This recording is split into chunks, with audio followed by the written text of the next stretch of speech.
In the English countryside, there is a French-style castle. It belongs to the Rothschild family. That kind of makes sense. But once you step inside, it doesn't just feel luxurious anymore. It feels designed. Is this place really about showing wealth? Or is there something else going on? This is Waddesdon Manor. Back then, the upper class built country houses, collected art, and hosted grand parties. It all sounds like a very typical rich lifestyle. To be honest, that's what drew me here at first.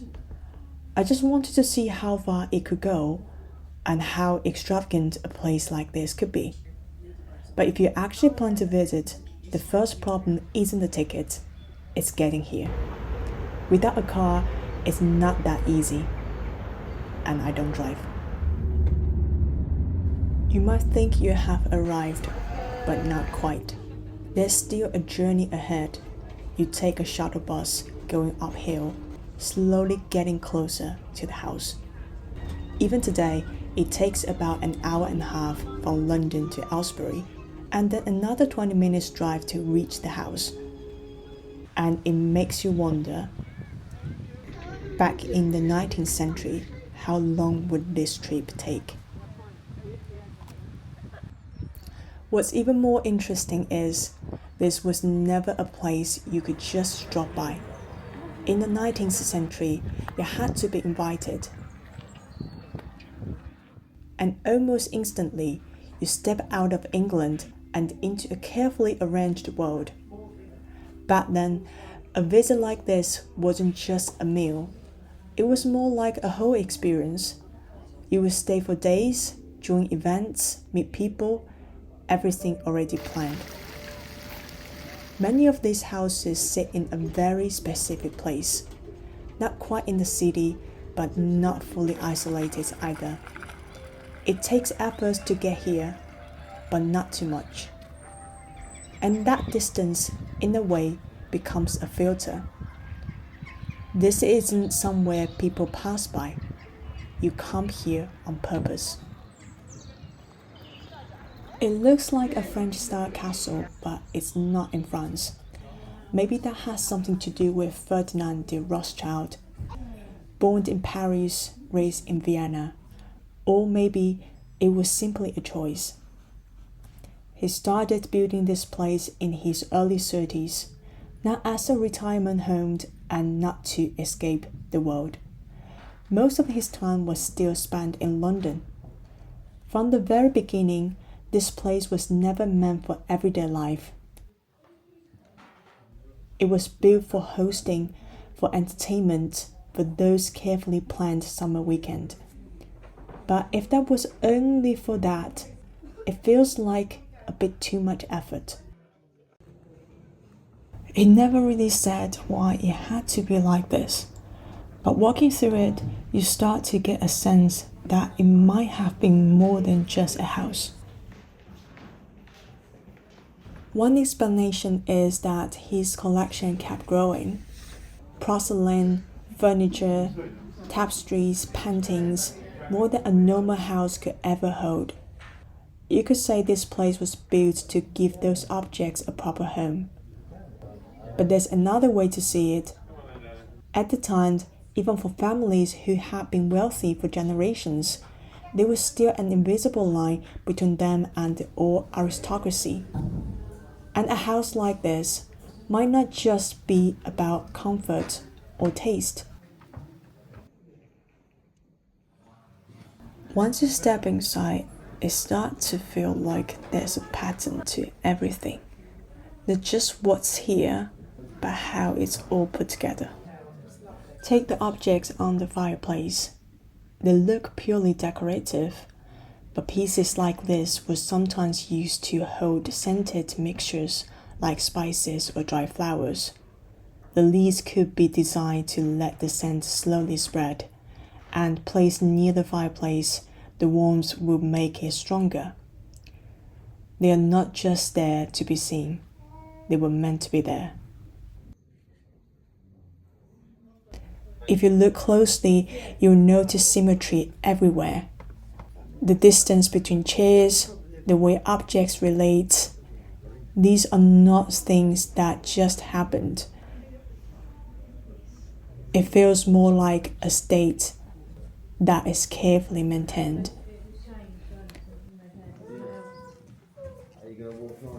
The richness here is very complete, very visible. But at the same time, there is a kind of restraint. And because of that, it creates a distance. It doesn't quite feel like a place where you can fully relax as a guest. At least for me, standing here, it feels like I should somehow compose myself a little before I belong in a space like this. Things here don't feel separate, they feel connected in a very precise way. If you have made this far and haven't subscribed yet, now is a good time. It will help me keep sharing these hidden corners of the world. And this sense of arrangement becomes even clearer in the dining room. With mirrors and marble, the space feels almost like a small palace. This is where Ferdinand hosted his dinners. And the guests, they were not just anyone. So this was never going to be a normal dinner. Before anyone arrived, the seating was already decided. No one just sat down where they liked. Everyone was placed. But right down the center of the table, there is a long line of flowers. Of course, they are decorative, but at the same time, they also make it harder to talk to the person across from you. No single person takes control of the room. Instead, the table is divided into many small conversations happening at once. It almost feels like even the conversation themselves have been arranged. This house may not be just for display. It feels more like a carefully designed social setting. This room is described as Ferdinand's private sitting room, but it doesn't quite feel entirely private. There's a low screen placed in the middle with a sofa set on each side, and it makes you wonder, was this meant to be shared? A place where people could talk but not fully interrupt each other. I actually asked one of the staff there, and the answer was simple, because the room is large. And of course that makes sense, but somehow it doesn't feel like the whole story. If this was meant to be private, why divide it like this?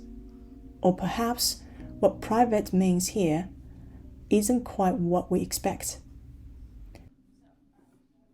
And this way of dividing space appears throughout the house. Rooms are often broken up by furniture or display, so people can share space without fully overlapping. It keeps returning to the same idea, a certain distance between people. But once you start noticing these details, you begin to see something less obvious. This place isn't just arranged on the surface. It feels like even the way it runs has been carefully considered. At first glance, the house looked like something from the 16th century, but it was actually built in the late 19th century. Inside, there was central heating running hot and cold water, and by 1889, it even had electricity. At the time, very few private houses would have had all of this. So from the outside, it feels like the past, but inside, it reflects a very modern way of living for its time.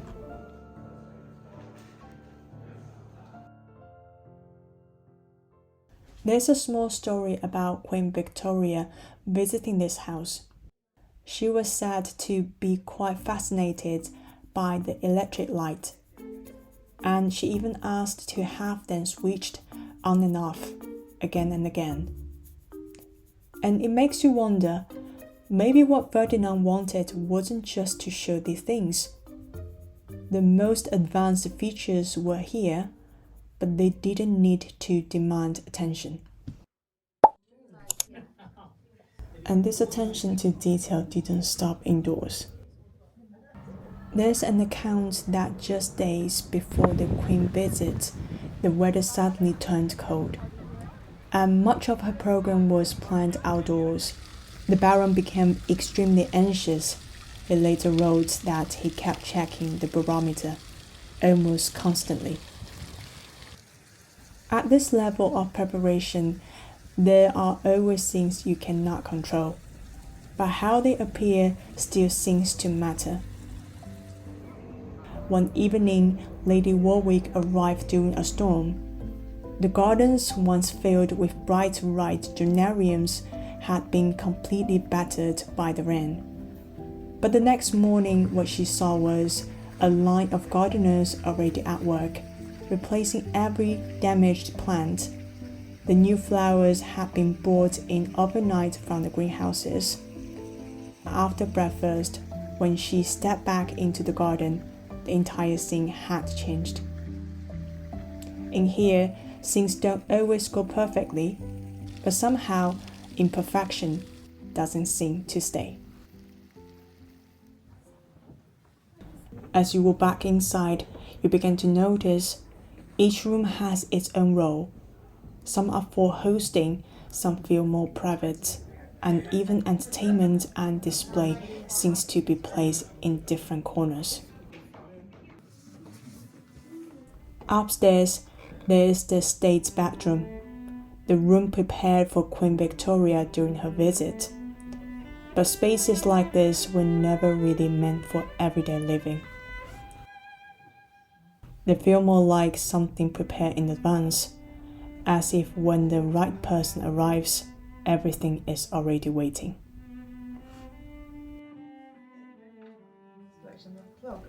And the house didn't stop with Ferdinand. Of the generations, it has been adjusted, changed, and added to. Some rooms have taken on new uses. Some collections have grown.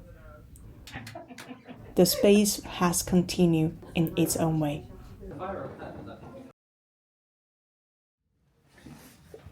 In the treasury, there are rows of striking objects, but they don't feel like just expensive things. They seem more like traces of a family across different periods, moments of success and moments of loss, choices that were made and histories that had to be lived through.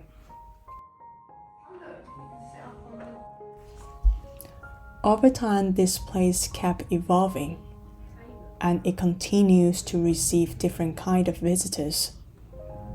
In 1959, it was opened to the public for the first time.